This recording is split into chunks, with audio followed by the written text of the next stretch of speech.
Are you a podcaster? Maybe you've got that big idea and you're looking for a network to join. The multi-award-winning Ozcast Network can get your content to eyes and ears all over the world. Join now for the first month free, and you could be featuring this sound at the beginning of your podcast. Ozcast. Simply head to ozcastnetwork.com for details.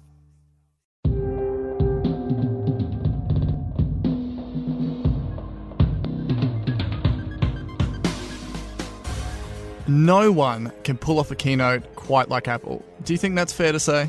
Definitely, I agree. Oh, what's this? Nick's not here. I think Lance is filling in. That's right, Nick is relocating to Melbourne, so we're welcoming back 4 times Apple Slice guest, I think, Lance, in the conversation. So how's it going, man? Yeah, good, man. How you doing? Yeah, pretty good. So if anyone remembers, Lance is Brisbane-based. This is still a west to east coast scenario, so we're going to get right into it. But the reason I first hit this off referring to keynotes is that, yes, Galaxy has launched, well, Samsung have revealed the Galaxy S9 in a keynote. So I'm just going to run over a few of the key features of this and how we perceive it from the Apple perspective. Now, even though they have an impressive, very wide, very large on-stage screen, it doesn't exactly result in a captivating event. From what I'd seen of the keynote, there's a lot of awkward pauses, the crowd reaction. I don't know whether it was mics too low, but it sounded quite underwhelming. But yeah, the actual device itself is pretty much like the S8. They've repositioned the fingerprint sensor.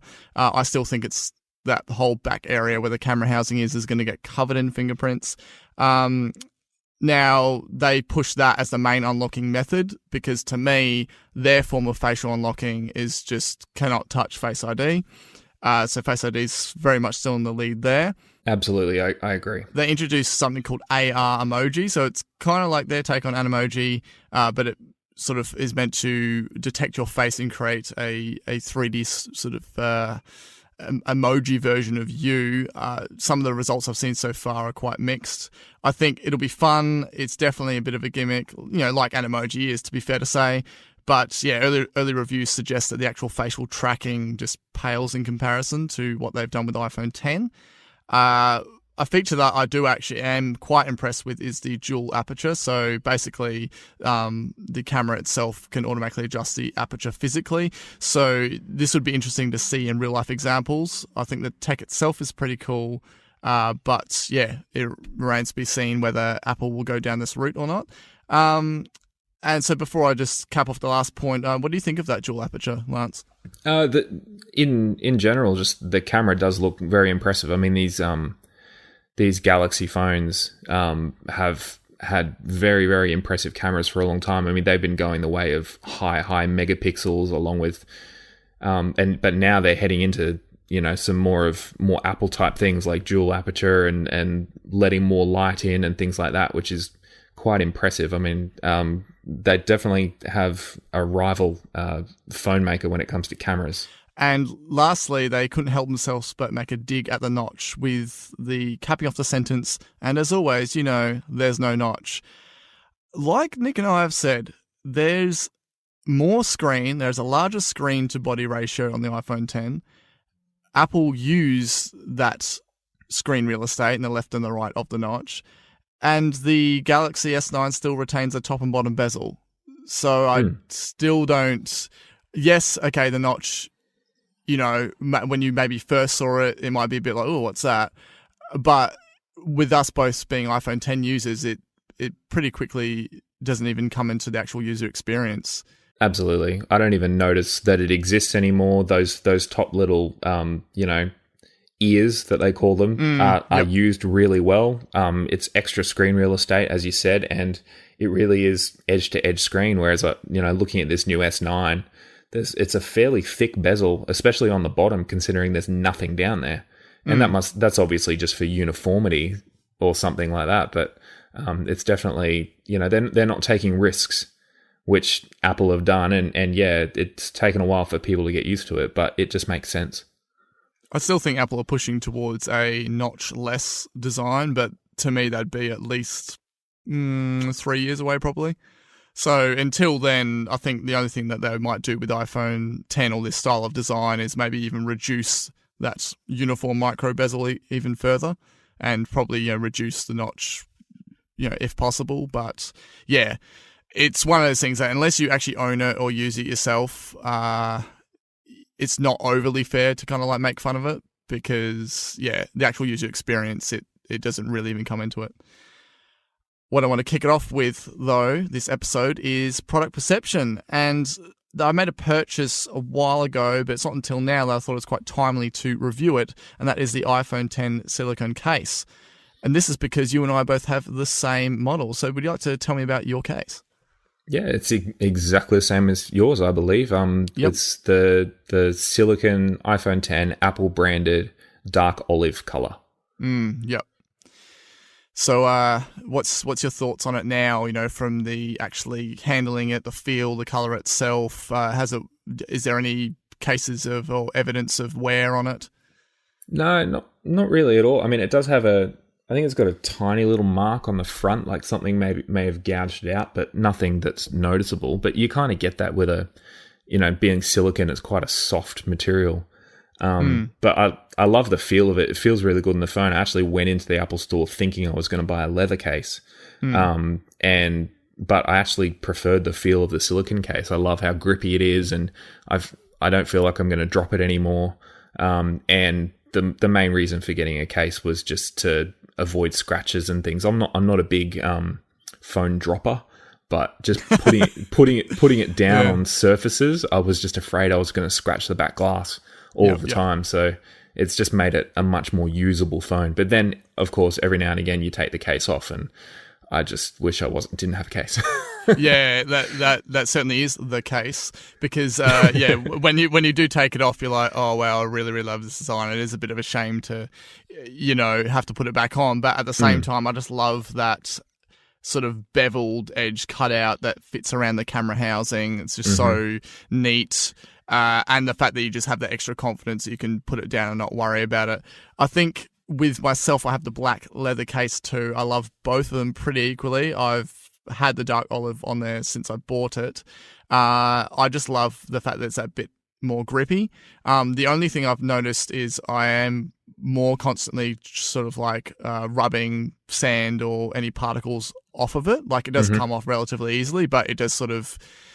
Yeah, like with leather, it kind of like rolls off a bit more, but that's a little bit of a trade-off there. And the fact that it is cheaper, and I'm sort of using them in equal amounts, that's quite impressive. So I do like both. I'm sure at one point I'll switch back to leather, but I can definitely recommend the silicone case. I don't think I'd ever go the bright ones. I'd be too worried about maybe dirty marks or anything as well. Yeah. And at the same time, I do actually quite like the look of the dark olive sport band to match. So have you ever thought about, phone case to watch band matching? Yeah, I definitely have. When you did mention that the dark olive band existed, I was keen to check it out. And I went to the Apple store a little while ago. And it did look like a slightly different color to me. Maybe it was just the lighting at the time, or maybe my phone case wasn't perfectly clean or something, or maybe just a little bit of wear or something. But it did look a little bit different, and I decided to walk away from it. I'm just wearing the normal black sport band that came with my watch, and I love it just as much. So I'm not too rushed to get a new one. But just a little story while I was there. Actually, since I got this silicone case, my wife actually really, really loved it, because she had a plastic clear OtterBox case, like she's prone to dropping her phone, but it was really drop proof and everything like that. But within a couple of months, it just went this dirty yellow color. Yeah, it was just so gross. And then she would borrow my case and put my case on her phone when she needed like a grippier surface, because she put it on her keyboard while she was on stage at church to read the music, and if it was on that plastic case, it'd just rattle around and fall off. So we ended up buying the pink sand color of the silicone case for her, and she absolutely loves it. It looks really nice. It makes her phone looked like 10 years old in that OtterBox case. It was horrible. Yeah. But funnily enough, I don't know what she did to it. She throws her phone in a bag every day, but it actually got a fair decent chunk taken out of one of the front edges. Okay. Yeah, and she was a little bit annoyed at that. So I took it straight back to the Apple store, and it was about, a bit under a month since we'd bought it, and showed them the receipt, and they just replaced it then and there. So that's go good. Apple. That's that was good. awesome. Yeah. Oh, excellent. I certainly am partial to those kind of muted tones of like the pink sand of that. Like I wouldn't buy that myself, but I do really love the range they have. That's very, very bright yellow though. I mean, that is a statement, but I don't think I'd ever buy that. Yeah, I'll pass. I'll stick with the darker colours. Yeah, cool. Yeah, so yeah, basically overall, we're both big fans of it. If you've always had in your head that you think that you wanted to go the leather accessories, definitely give the silicone ones a go because yeah, I was very surprised with how much I've enjoyed it. But this episode, there's a lot happening in the rumour mill, and I'm going to get right into it with the surprise rumour from KGI, a report of Apple having their own high-end over-ear headphones coming in late fall, obviously American fall. So to give you some idea of timing, I'd expect an announcement around a September event with a release before Christmas.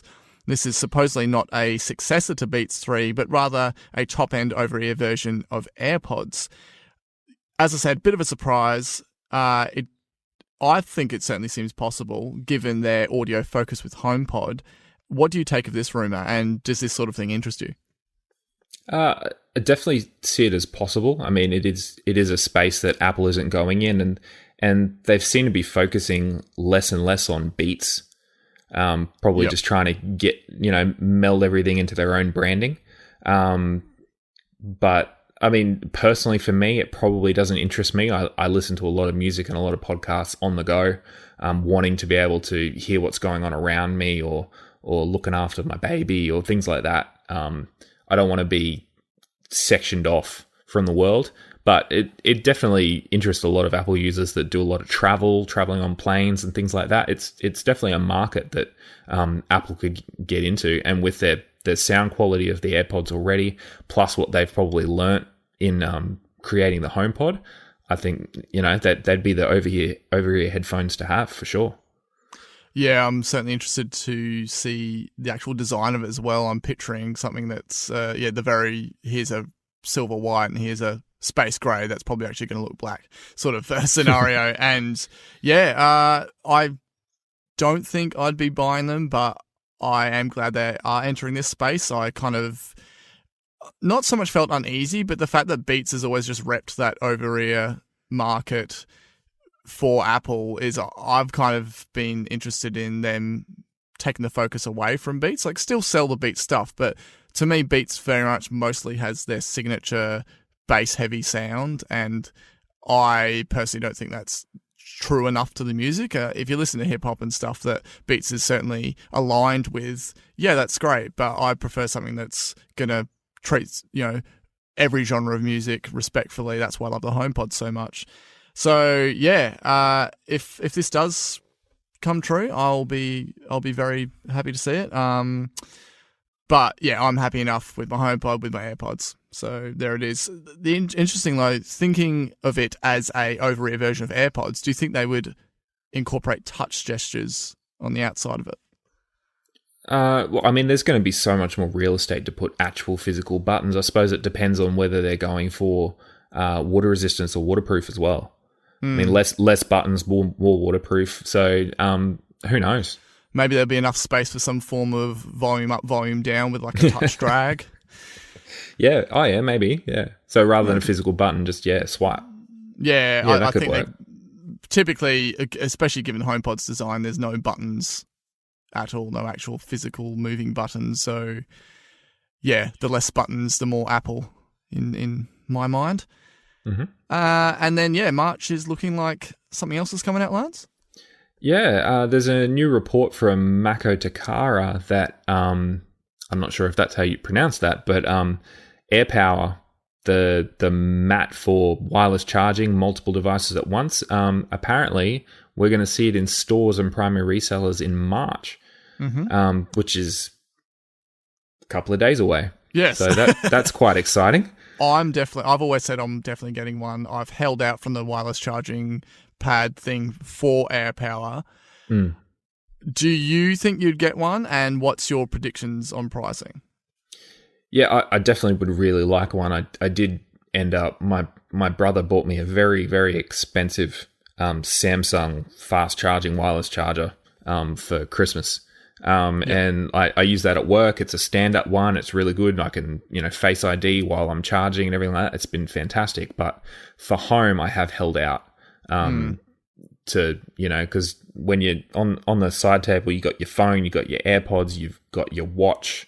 It's just all a bit too much, too many cables going on. So I'm very keen for AirPower. But, I mean, price, I'd hope to say $199. I doubt it. I don't think it would be that low, but I'd like to say it'd be $199. That would keep it competitive. It'd be twice as much as most of the more expensive, the other two wireless chargers that Apple sells. So twice as much, and you can throw a third device on there. I think that's would be a really competitive price, but Apple doesn't always go competitive.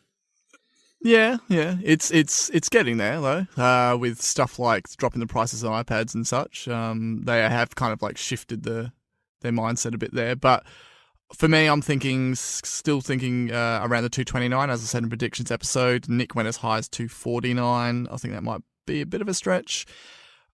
What I want to know from your perspective is, so I've got Series 3 watch that will definitely work with it. I'd be looking to get the AirPods charging case, and of course got iPhone 10. Now you still have an original Apple Watch, which Series I would 0. say, I'd say that's probably going to be out of the compatibility reach of it. I'd love for it to be able to do that, but I think that it's probably going to be like Series 1 onwards. Would that prevent you from wanting to buy one, even though you could actually charge your and your wife's iPhone 10 at the same time with it? I don't think it would prevent me. No, because no, I don't think it would. I hope it does. I hope it does work. But I've got a little dock stand for the watch anyway that I can still use, and it would still be one less cable on the desk, and just ease of putting the items down to charge. But then it really depends on how much that the AirPods case as well goes for, because it's again another upgrade. So it's like, well, do I buy AirPower and then go buy AirPods upgrade, and then I'm not really going to charge my wife's phone and mine at the same time, because otherwise then I've got to pass her phone to her when she wants it, and ain't nobody wanting to do that. Yes. Rechargeable, wireless charging compatible AirPods case, I'm thinking the $79 to $99 price bracket. Would you, for that added convenience, would you go out of the way to do that? Yeah, I think at the $79 it would be worthwhile. What we would do with the current AirPods case you've got, I'm not sure. Maybe have a second one, keep it always charged, keep it in your bag fully charged, and if you ever run out, although the battery power on the AirPods lasts so long anyway, and charges so quick, and that case will last days and days and days. So I don't see it happening, but keep it around. I definitely, I reckon I will pick one up. It would certainly make sense for it to be available at the same time as AirPower. I think it'd be pretty stupid not to do that. But speaking of AirPods, this moves us over to a fresh rumour of new AirPods this year. So not just the case itself, but actual AirPods. So Bloomberg have reported, which take with a grain of salt because they've been hit and miss with their reports in the past. A new version of AirPods for a late 2018 release. It will include a new wireless chip, thinking the W2, which is in the Series 3, for Hello Siri. Don't want to trigger anyone's HomePods there. Activation. So yes, you'll finally be able to use Hello Siri with your AirPods, which I think will be cool considering it's in pretty much everything else, except for Mac. There is a current supply constraint of actual AirPods themselves, so this certainly won't help alleviate that. But given that this will be the main reason for an upgrade, how has the actual double tap been for you, or do you even use Siri much with your AirPods? And then following on from that, what gestures have you assigned to your left and right? Yes, I definitely do use Siri on my AirPods. It's actually my favorite way to use Siri because the microphone is so close, it just picks it up so clearly, and I definitely have a better hit rate when it comes to adding reminders or putting things on my shopping list or even, sending a text message. It's a lot better through my AirPods than through anything else. So I've got double tap left is Siri and double tap right is play pause. Yes. I didn't think I would use play pause as a double tap for a while because you can just remove an AirPod to pause. But I found that I would remove it to pause it, and then if I want to be pause it for a while, I've just got it in my hand. I'm like, what am I going to do with this? So I went back to the play pause from, I think I had skip on. But it is really good. Having a Hello Siri integration into it would be handy. The double tap works great most of the time, but there has been a couple of times where I'm doing the dishes and both hands are wet, or I've got a child in one arm and something else in the other, and just reaching up to do the double tap is a little bit inconvenient. So if they add it in, I think that'd be really good. Although I have used Hello Siri while my phone is in the vicinity, my phone picks it up and then it's actually transferred it over to my AirPods. Okay. Which is really neat. Yeah, that's cool. I do like the double tap spy thriller Mission Impossible style feeling that you have when you're just walking around and you're like ding ding, and then suddenly you're talking, and it all feels very futuristic. But yeah, whether I would go out the way to buy another set just for this upgrade, I'm probably not, unless there was some other highly compelling reason or some sort of feature they put into it. As I said, my gestures are the same as yours. Definitely use the play pause because I actually listen to AirPods in one ear a fair bit if I'm around the house listening to podcasts. And so if you're out in the yard and you take one out and then you put one back in, I think sometimes it doesn't. I don't think it continues, or... No, I found it hasn't. I've had to pull out my phone or do a double tap. But if I'm only putting the left one back in, then my left one is Siri. So you can double tap and say hit play. But if I've got just the right in, I just do the double tap to pause it if something's happening I need to respond to. So, and then further on from this is the rumor of a future waterproof model. I've never gone as far as to actually submerge my AirPods because I assumed it would have destroyed them, but there are videos out there showing that the current AirPods do hold up. I'm taking it that you don't want to go as far as to test it out yourself. Nah, I'll let other people do that for me. I have watched a couple of videos and they have fully submerged it, continued music playing and everything, and they've come out fine.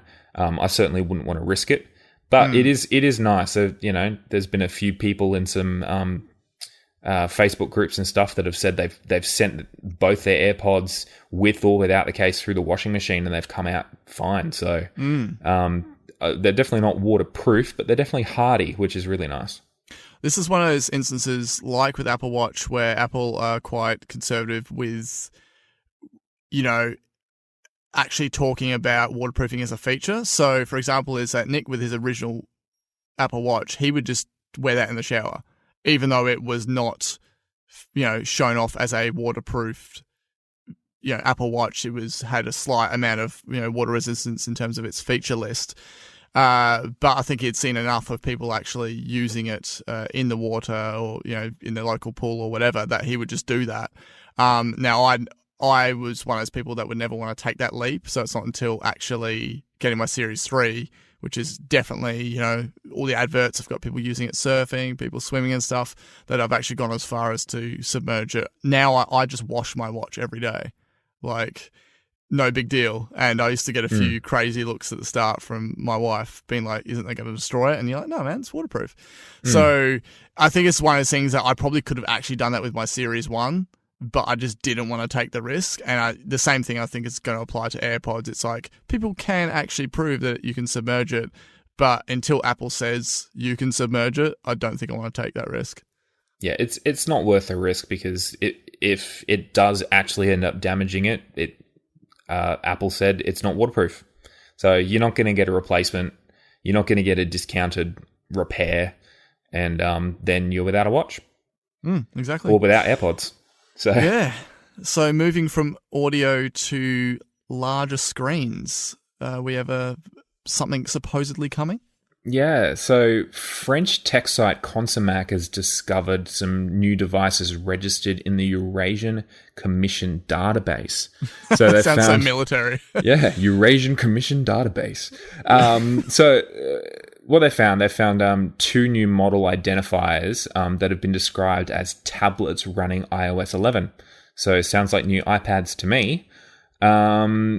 They're different from the expected Face ID iPad Pros that we're thinking might come in the second half of this year. But they're most likely an update or a price cut to last year's flat out fun entry level iPad. So just the basic cheapest iPad that you can get, new versions of those. It seems likely that as the Eurasian filings also appeared shortly 2 to 3 weeks before the iPhone 7, AirPods, MacBook, and even new keyboards, that this rumor might actually be quite true. Yes. We did discuss this in the predictions episode. It did seem a bit like at the time that people were just saying that this is going to happen because this is what happened in 2017.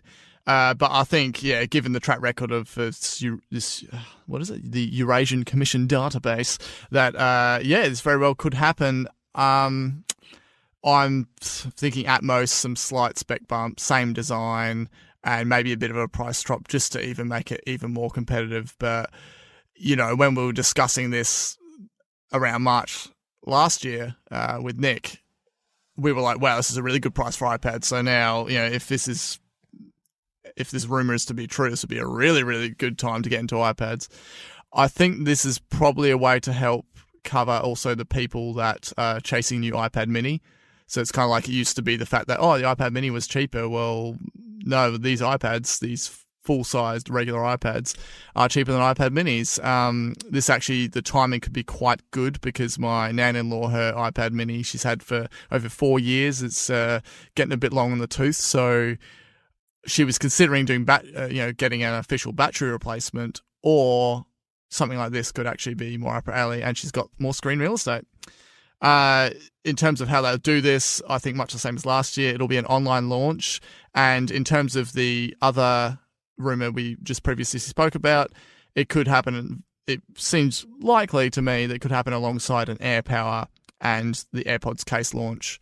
So, I'm feeling pretty good about these rumors. What about you? Yeah, they are due for a refresh, and I agree with you that they'll keep the same body. They're not going to do anything new or drastic in the cheapest line that they have. But yeah, just a processor upgrade and stuff like that. Yeah, I mean, iPads are by far the market leader when it comes to tablets.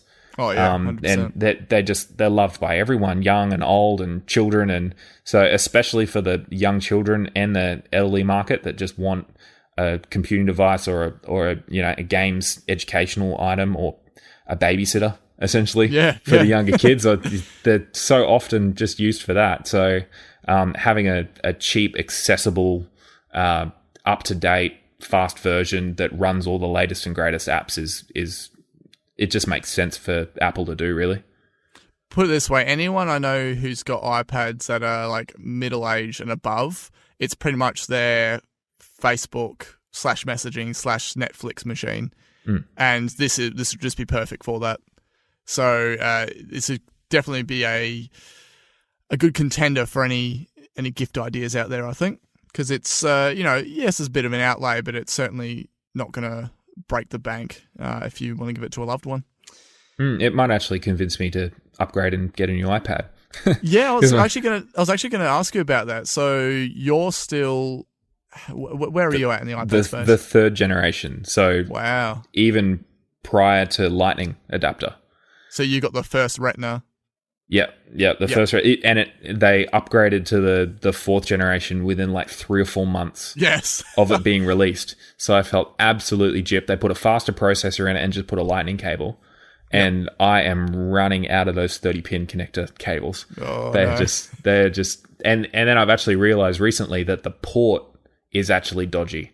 So it's not my cable. No. I bought a couple of new cables thinking the cable was dodgy, but it's actually the port. So I was like, oh, well, if I'm going to actually get a use out of this, I've got to fix the port. It drops out of Wi-Fi, so I'll probably have to replace the Wi-Fi radio, and it's slow, so maybe a battery replacement. Those three things, I should probably just get a new iPad. Did you, back when you got it, did you use it much? I'm guessing now, because it's so old and it's slowed down, that it probably doesn't get much love.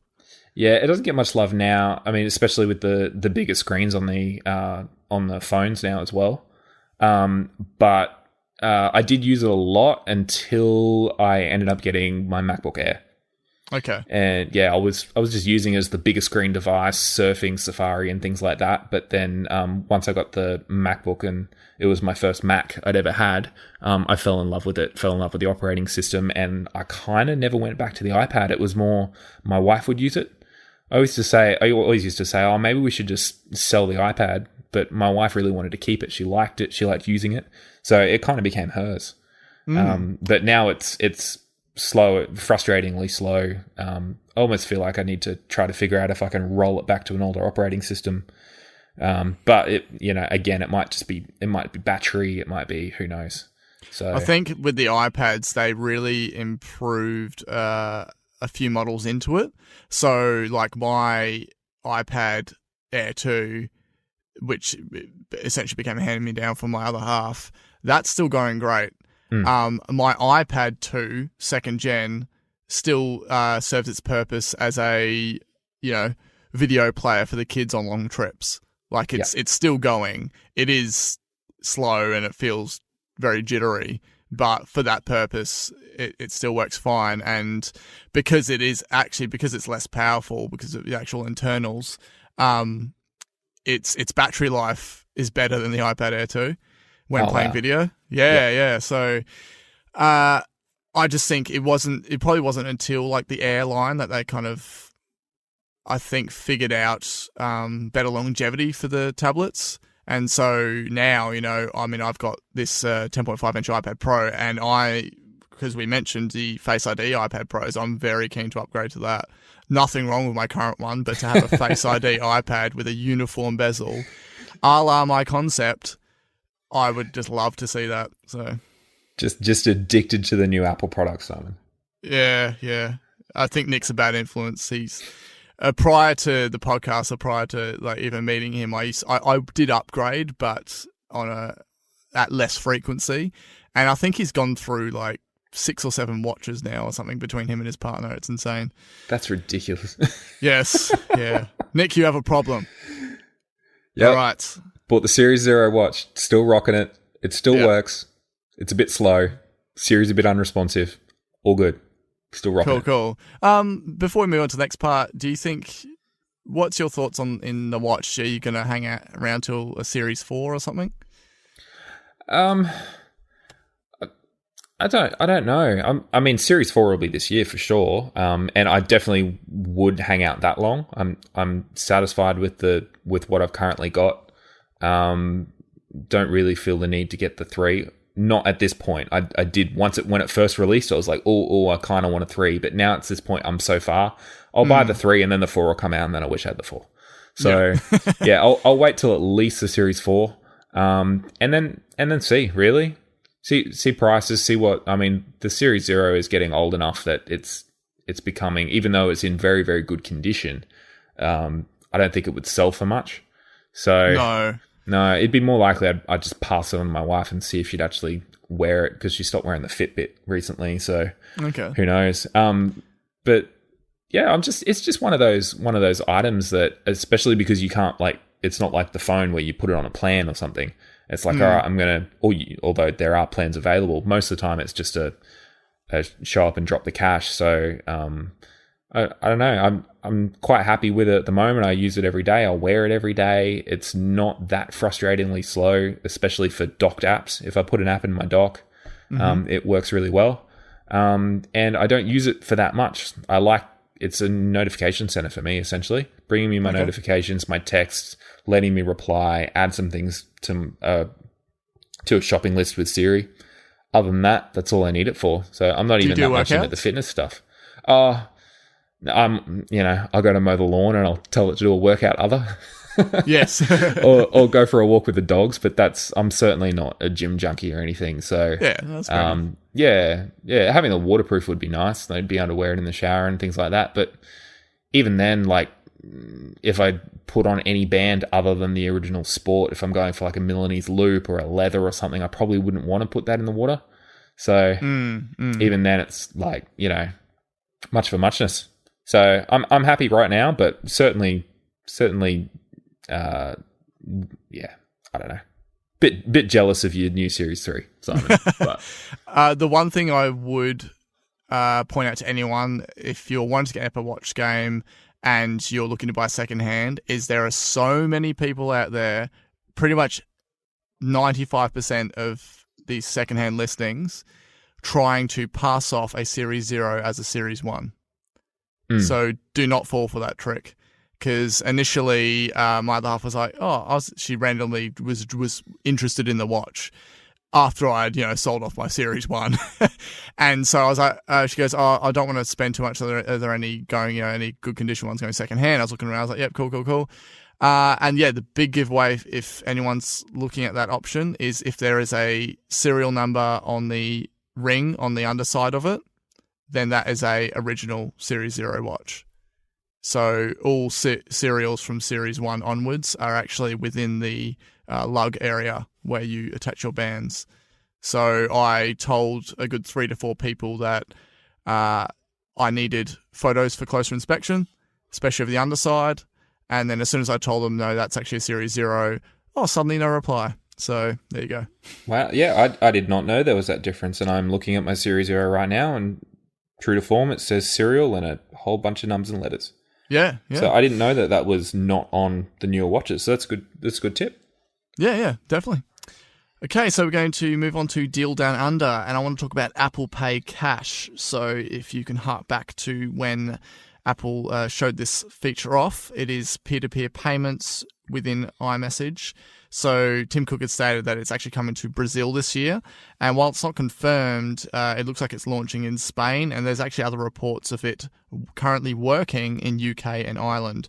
Now, I randomly have Apple Pay Cash, but I don't know why it's there. Everything is set to Australian, but I have Apple Pay Cash there. It's in the wallet.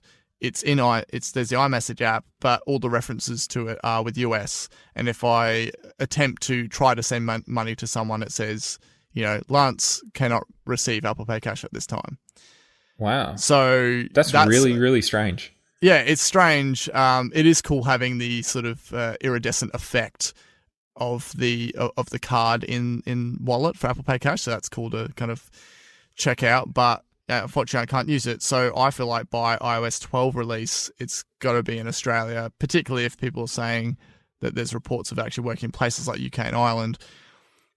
So in relation to that, do you have or do you actually use Apple Pay? I do. I don't use it as much as I'd like. I purposely opened an ANZ account just to use it, essentially. Okay. And the times that I have used it, whether it be on the phone or the watch, has been fantastic. I really, really enjoy using it. Especially using when you've got I've got the Stow Card app as well, which I think you've got as well. Putting all of your cards in there, being able to pull it out, swipe your Flybys or your Woolies or whatever, and then pay. You don't touch your wallet, and you've got everything you need. It's quite incredible. But I am keen to get Apple Pay Cash. I think that's. And it does work without needing a bank. Am I correct? So even if your bank doesn't support it, you can still receive and send Apple Pay Cash? That sounds familiar. So I think we'll need to fact check that one. I think you could definitely receive, because I think you can receive and then use it in your little Apple Pay wallet and then go, but maybe not send and get money out of your account to send it. Yeah. If you're not with, one of the few Australian banks that support it. Yeah, so kind of similar to how PayPal works, where you can it's held in PayPal, but until you actually want the cash, then you got to link the account to it. So yeah, or you can just spend. You just spend straight off the phone. which exactly. is an advantage. Yeah, It's good. that sounds pretty familiar to me. So, a little bit of fact check on that, but that sounds pretty familiar. I really want to be able to use Apple Pay. I've spoken about the whole CommBank bank collusion debacle for so long now. I've told myself I'm giving them till the end of 2018, and if not, then I'm going to try and switch over. That is a long time to wait, Simon. Yeah, I think it's because I've enjoyed everything with CommBank except for them not supporting Apple Pay. I love the app. I love dropping into my local actual bank itself. The people there know me. Not that I've gone in there for a long time, but all the features that they do support are great. The Apple Watch app I use all the time, and just other banks either have really outdated or terrible UI in their apps, and I would not be able to hack that. So it's kind of like I love everything about it. I just wish they would support Apple Pay. So I'm holding on that bit longer. But I have made a decision in terms of leaving a service. And yes, I've decided over the next week I'm going to leave Virgin Mobile and switch to Optus because I'm sick of not being able to have cellular on my Watch Series 3. Good. Yeah. Stick it to them. Yeah, well, they have three different customer support reps have said three different things. So one said, yep, it's definitely coming. One said, no, there's no plans to support it at all. And one said, we do plan to roll it out, but I can't guarantee 2018. So I was like, well, I ain't waiting that long. So there you go. At least I'll have, some form of cool Apple feature to use. I've found that I've wanted to have it in times when I'm out and about particularly if I'm doing a watch workout without the phone. Mm-hmm. And I'm just using the music that's been synced to it, like the heavy rotation playlist and stuff. So it'd be cool just about stream Apple Music or, whatever else. If Apple bring out native podcast support, that'd be good to use there. But we also have something to talk about watch podcast playback a little bit later. That wraps up Apple Pay Cash. And I think we're going to review a couple of things. This brings us into the appetizers segment. This is quite timely given you're the big Tekken fan. So I did mention several episodes back that Tekken was coming for iOS. It was being soft launched in Canada. I had not seen any announcements. I decided to take it by myself to check in the App Store, and it was there. So with you as the Tekken fan, what's been your experience with it? Utter disappointment. Yes. It looks nice. The graphically nice, yes, but straight away it is just it's looking for you to empty your wallet. Yep. Essentially, straight away. There's not even normal fighting and mechanics. You're not pressing a certain button to do a certain punch or anything like that. You're literally tapping cards that you got out of loot boxes to do certain moves. It's just utter trash. And I played probably 2 rounds in about 10 minutes and just deleted it. It was gone. I think it was off to a bit of a bad start because, well, first of all, it's a big download. That's fine. It's a game. Most of them are big downloads. Then it had 3 stages of loading. It had a downloading and then a loading, then another loading. I thought, well, this is just the, because it's the first time I'm opening the game, that's okay. But no, every time you open the game, there's some form of loading that just takes that bit long that you kind of think for the casual mobile gamer, they're probably going to give up on it. And then when it actually gets into the menus itself, it's just pop-up after pop-up. And it's so friggin' annoying. And it's not even actually properly set for the iPhone X resolution. To me, it looks like it's like the iPhone 8 size screen that's then been scaled up, which I guess makes sense. It's a bit less work on the Bandai Namco's part. But yeah, I was really, really hoping it was going to be good. And yeah, I was really looking forward to, oh, cool, now I'll be able to get back into the Tekken game and be able to verse Lance one-on-one. But I gave it a bit more of a chance than you did. But yeah, a few goes and now it's deleted. I will just run through some quick pros and cons. I think, the graphics are quite good. It runs fluidly. It looks good given the sort of expectation of mobile games. That being said, the bar for what a mobile game looks like is getting higher now that these devices are much more powerful. So it wasn't blow me away great, but the fact that it ran well was good. The cons though is just those long loading times. The menus are super annoying. The UI it frustrated me just having like blurry text. Not super blurry, but I'm a real stickler for like Retina display and that. And it just, as you said, it feels very limited in how you actually play it. Just back and forth, block, card. It doesn't seem like there's too much skill involved. It's more just timing of how you tap things. Yeah, definitely. It just doesn't feel like a fighting game at all. No. It feels like a tapping game. And there doesn't feel any tactics. It's not like, oh, let me learn these moves, let me learn this character. It's just the moves that I have available to me are the ones that I got out of my loot box card pack. Yeah. They're for free. And if I want more, I've got to spend more money. And if I lost, it's because someone spent $80. Yeah. It's like the bigger the spender, the better the player, essentially. Exactly. It's not what I don't understand who it's for, because it's definitely not for hardcore Tekken fans.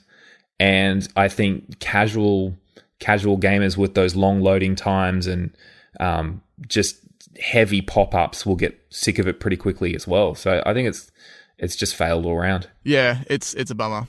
I think in terms of a game that is a big franchise that did change the mechanics but still was relatively successful was with Super Mario Run. So that was a very tap-focused game, but still retained that same vibe of Mario. So some people were disappointed, say, at the price of the game, but I was pretty stoked all around. There was other bits of support that, like one-on-one play that I hoped they would roll out and that sort of thing. But with Super Mario Run, I was, relatively pleased. But yeah, Tekken, it was a bummer. And then so now my dream of versing Lance over Tekken is resorted to him pushing me to buy a PS4, which is not going to happen. Sorry. I'll donate some money towards the cause if I have to, Simon.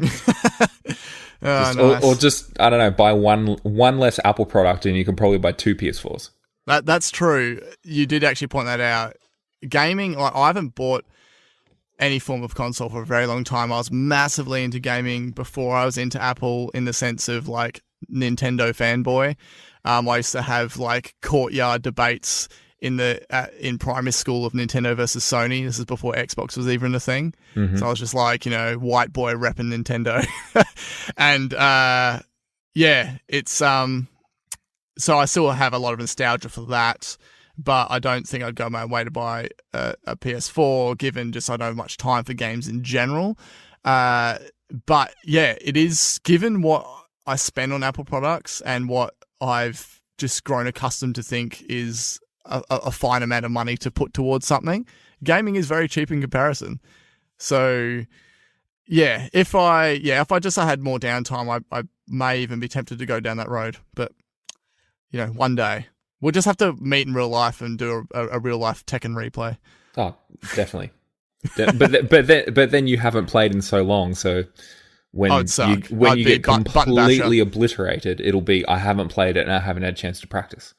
Well, it's your own fault, Simon. Buy a PS4. Just like you said, that the Series 1 and Series 0 watches are pretty cheap on Gumtree, so are some PS4s. Yes, that is true. That is true. But I guess, it's we both given up on Tekken for iOS.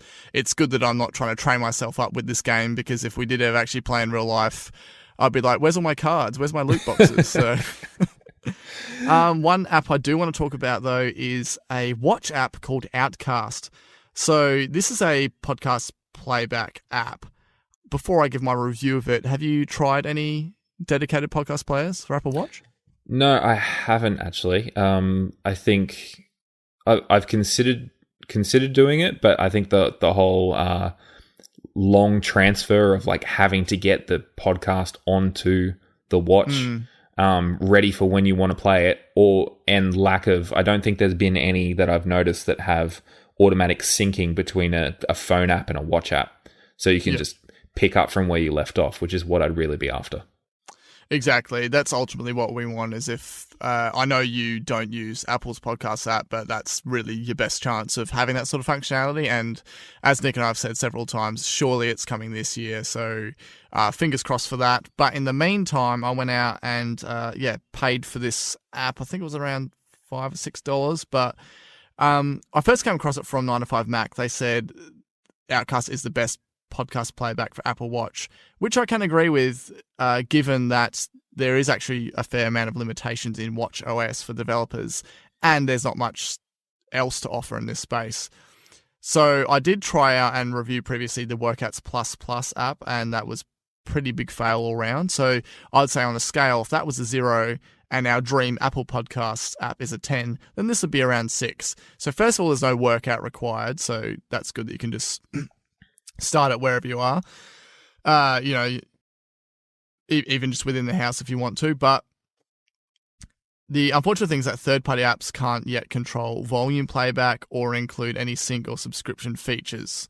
So what exactly you were saying just before you most want out of a Watch podcast app isn't actually available for third-party. So the Workouts Plus frustrations were definitely overcome with Outcast. So they use visual cues to kind of guide the user. So you can actually search for podcasts with your voice or use Scribble. That works relatively well. You can download for offline play, which is obviously the big one. Now, the key thing is that this is disappointingly slow, like any other effort in the podcast to watch space, until I got the hint that if you download directly over Wi-Fi or if your watch is cellular, it's so much faster than via the phone. So if you're ready to download an episode before you go for, out for an exercise, if that's what you want to do, put the phone in airplane mode and turn the Wi-Fi off on your phone, and it is literally like 10 times as fast. So I downloaded an episode in a minute versus what is usually like a 10-minute exercise. That's a lot better. I suppose it's is it the Bluetooth speed from the phone to the watch that's slow? Yeah, it's the Bluetooth that's holding it back. So if you're within Wi-Fi range, or if your watch has cellular, then it just uses that directly, which is cool. The only unfortunate thing is that the downloads actually auto pause quite frequently, in the sense that if you don't keep your watch awake, then during the download, then you will find that you'll go to say, oh, how's my download going? And it just auto paused itself. The screen does tell you to try and keep the screen on.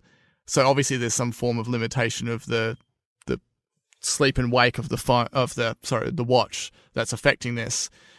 So yeah, if you do the little trick of the airplane mode, then usually you can download quick enough that your wrist doesn't get too tired from holding it up.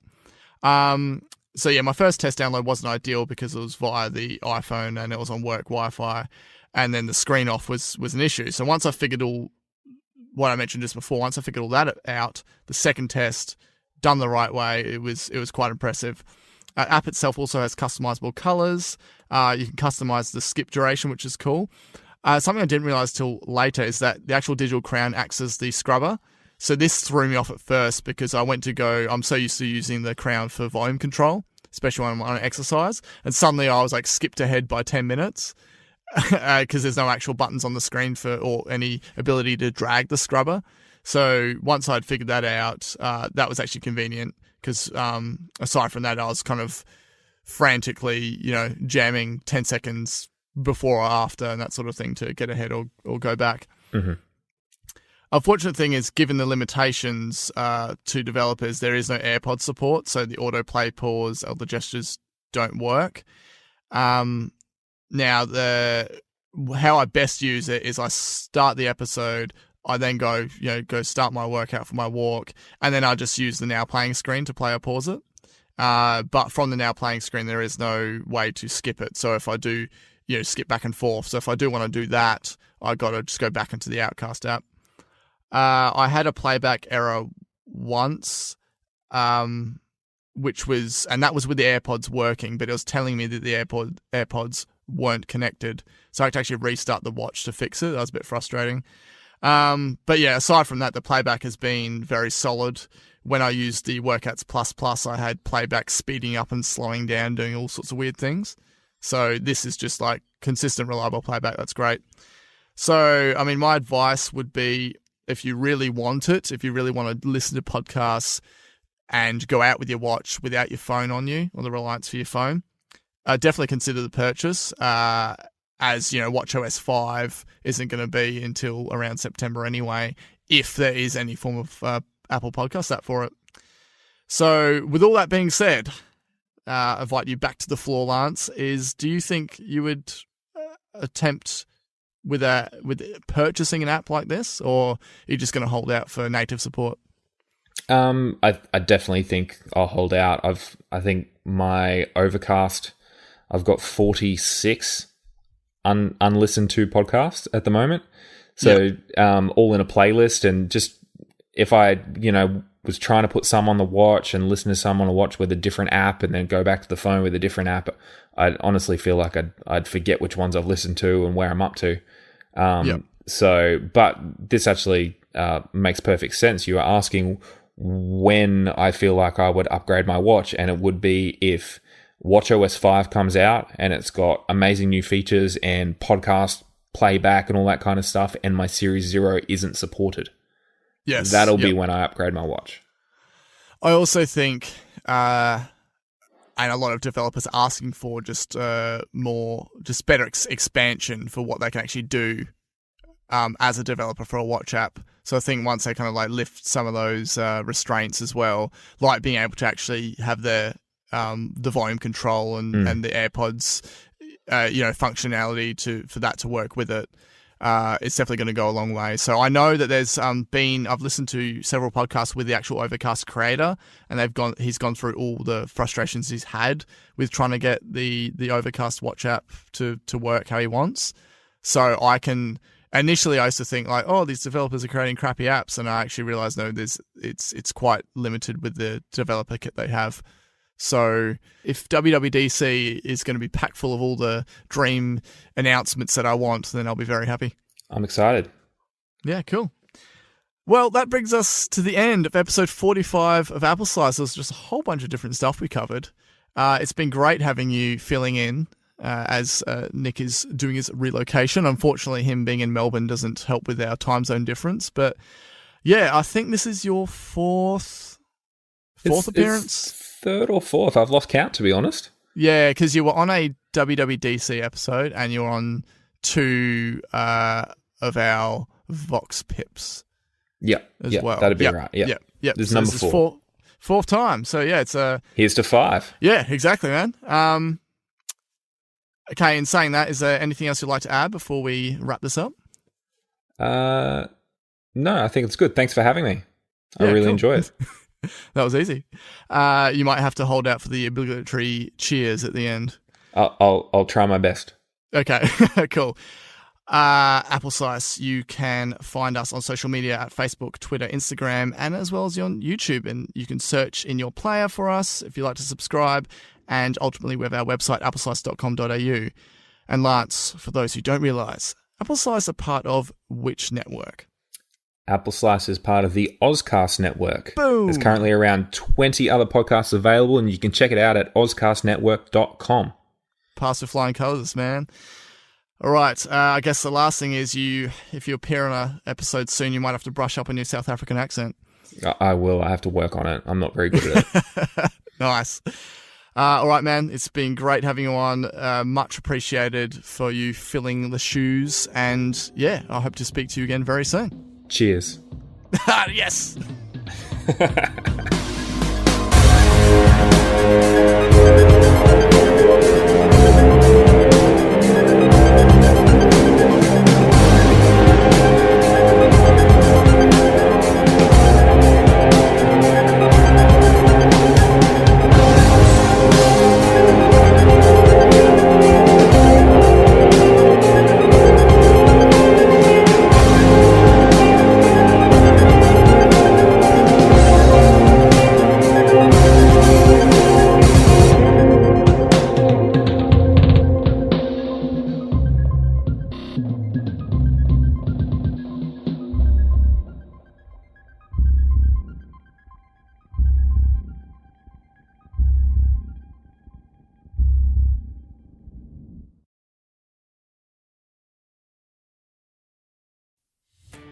Are you a podcaster? Maybe you've got that big idea and you're looking for a network to join. The multi-award-winning Ozcast network can get your content to eyes and ears all over the world. Join now for the first month free, and you could be featuring this sound at the beginning of your podcast. Ozcast. Simply head to ozcastnetwork.com for details.